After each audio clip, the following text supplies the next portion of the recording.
Guerre totale et ouverte entre le FC Barcelone et l'Atlético de Madrid.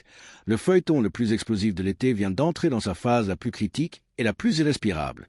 Salut à tous, chers supporters culés et passionnés inconditionnels du Barça, et bienvenue sur votre chaîne pour cette édition spéciale d'urgence. Aujourd'hui, nous devons impérativement poser les yeux sur le dossier qui embrasse toute la presse sportive mondiale depuis des semaines et qui fait trembler les états-majors espagnols. Julián Álvarez. L'avenir du champion du monde argentin est plus que jamais en suspens, suspendu à un fil invisible, et le bras de fer diplomatique entre la Catalogne et la capitale espagnole a atteint un niveau de tension jamais vu ces dernières années. D'après les toutes dernières révélations exclusives partagées par Gaston Edul, journaliste argentin de référence absolue et sans conteste la voix la plus proche et la plus fiable de l'entourage direct des joueurs de l'Albiceleste, cette opération colossale est encore très loin d'être refermée ou enterrée.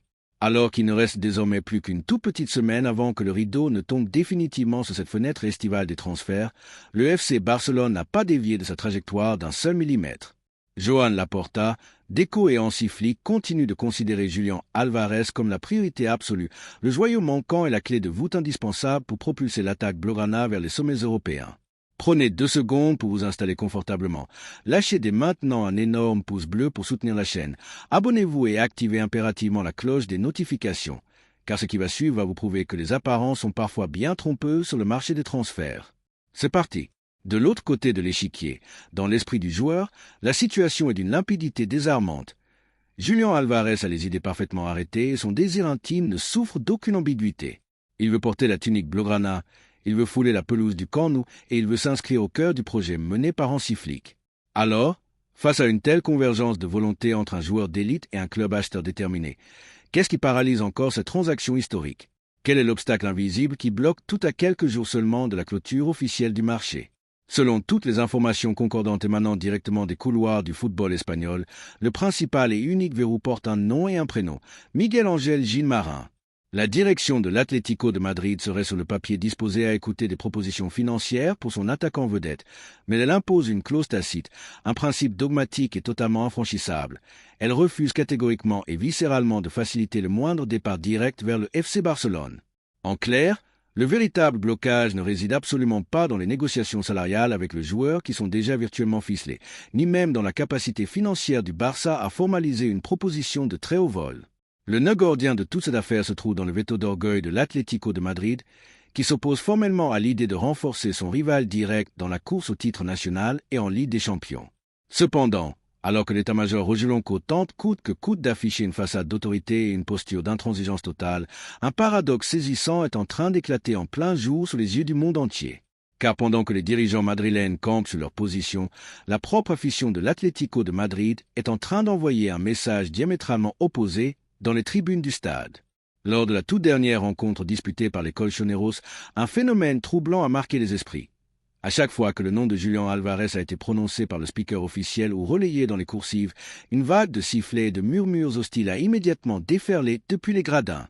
Et lorsque l'attaquant argentin a fait son entrée sur la pelouse en cours de match, la réaction d'une part très importante du public a été brutale, glaciale et sans équivoque. Ce désamour manifeste et ces sifflets répétés prouvent de façon incontestable que la crise a dépassé depuis longtemps le simple cadre des négociations administratives ou financières entre deux conseils d'administration. Le climat humain, sportif et psychologique qui entoure le joueur dans la capitale espagnole est devenu totalement délétère et invivable au quotidien. Dès lors, une interrogation fondamentale brûle les lèvres de tous les observateurs avisés du football espagnol. Que gagne réellement l'Atlético de Madrid à retenir de force dans son vestiaire un footballeur de stature mondiale qui a publiquement et intérieurement fait le choix de tourner la page et de changer de projet sportif? Car contraindre un champion du monde à demeurer dans un effectif contre son gré, dans un environnement où il se sait désormais pointé du doigt et rejeté par une partie de ses propres supporters, est la recette parfaite pour saboter une saison entière.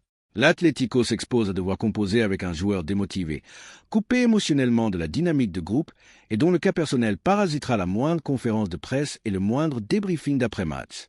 Pendant que ce malaise ronge les couloirs du Metropolitano, le FC Barcelone observe l'évolution de la situation avec un calme olympien et une lucidité chirurgicale, prêt à dégainer son offensive finale dès que la moindre brèche d'ouverture apparaîtra dans les bureaux madrilènes avant l'expiration fatidique du mercato. Pour accentuer un peu plus la pression sur les épaules de Miguel Ángel Gil Marin, les remontées d'informations et les sondages d'opinion menés auprès des supporters rojiblancos mettent en évidence une réalité que la direction refuse d'admettre. Une part grandissante des sociaux de l'Atlético comprendrait parfaitement et cautionnerait sans problème une vente majeure de Julián Álvarez, pourvu que l'indemnité perçue soit colossale et permette de réinjecter immédiatement des fonds sur plusieurs postes prioritaires réclamés par Diego Simeone. C'est très exactement pour cette raison que le dossier Julián Álvarez est tout sauf clos. Mes amis, le Barça veut absolument l'attaquant. Le joueur ne jure que par le Barça, et l'intégralité du dénouement repose désormais sur la capacité de l'Atlético de Madrid à faire prévaloir le pragmatisme économique et la paix sportive sur une pure question d'amour-propre institutionnel. À 7 jours du terme de la fenêtre estivale, le moindre coup de téléphone nocturne, la moindre réunion d'agents ou le moindre assouplissement de position peut transformer radicalement le cours de cette histoire et déclencher l'officialisation de l'année. Sur le plan purement tactique, la stratégie poursuivie par Joan Laporta et Deco est d'une cohérence remarquable. Hansi Flick a personnellement insisté auprès de sa direction pour obtenir la signature de Julián Álvarez, voyant en lui le profil moderne par excellence. Une agressivité sans ballon pour enclencher un contre-pressing étouffant de la perte, un volume de course inépuisable et un sens de but létal dans la zone de vérité. Ces qualités s'associeraient avec une complémentarité terrifiante aux fulgurances de Lamine Yamal sur le flanc droit et à la créativité soyeuse de Pedri dans le cœur du jeu. Du côté madrilène, Diego Simeone sait au fond de lui qu'un vestiaire fracturé est le pire poison pour un collectif de haut niveau. L'entraîneur argentin se retrouve coincé dans un étau inconfortable, pris entre les exigences d'autorité de son président et la réalité d'un attaquant qui a déjà la tête ailleurs. Si l'Atlético s'entête dans son refus catégorique de négocier avec Barcelone, il prend le risque insensé de devoir verser un salaire astronomique à un joueur contesté, tout en tirant un trait définitif sur une indemnité de transfert à 9 chiffres qui effacerait instantanément ses contraintes vis-à-vis du fair-play financier. Le compte à rebours est impitoyablement enclenché, et chaque heure qui s'égrène rapproche les deux mastodontes du football espagnol de l'instant de vérité. L'histoire récente et tumultueuse du mercato nous l'a prouvé à maintes reprises. Les opérations qualifiées d'impossibles ou de totalement verrouillées au début du mois d'août sont précisément celles qui finissent par se débloquer dans les dernières minutes du marché, quand l'urgence financière force les décideurs à poser les armes de la vanité. Le FC Barcelone dispose d'or et déjà des garanties nécessaires et affine son timing pour formuler la proposition qui mettra l'Atlético face à ses propres contradictions. De son côté, Miguel Ángel Gil devra faire un choix historique et lourd de conséquences.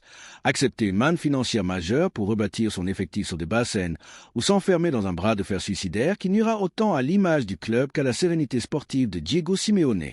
La détermination inébranlable de Julián Álvarez constitue le levier le plus puissant de cette négociation, et c'est ce facteur humain qui pourrait forcer les portes du bureau madrilène au tout dernier moment. Ce feuilleton restera incontestablement gravé dans les annales comme l'un des bras de fer les plus intenses, passionnés et haletants de l'histoire moderne de la Liga, symbolisant à la fois la rivalité légendaire entre le Barça et Madrid et le courage d'un joueur d'élite prêt à tout pour accomplir son rêve d'enfant. Le dénouement n'est plus qu'une question de jours, d'heures et de nerfs d'acier. Et vous, fidèles supporters du Barça et passionnés de football, quel est votre sentiment sur ce dossier brûlant? Pensez-vous que Miguel Ángel Gil finira par plier face à la pression conjointe du joueur et du Barça avant la clôture du mercato, ou croyez-vous qu'il ira jusqu'au bout de son veto par simple fierté? Lâchez-vous et donnez votre avis très détaillé dans l'espace commentaire juste en dessous. Je prendrai le temps de lire et de débattre avec chacun d'entre vous. N'oubliez pas de laisser un immense pouce bleu pour soutenir notre travail. Abonnez-vous tout de suite à la chaîne si ce n'est pas encore fait et activez la cloche des notifications pour vivre ensemble chaque seconde de ce sprint final historique. Merci infiniment pour votre fidélité sans faille. Prenez soin de vous et comme toujours, Visca el Barça et Visca Catalunya.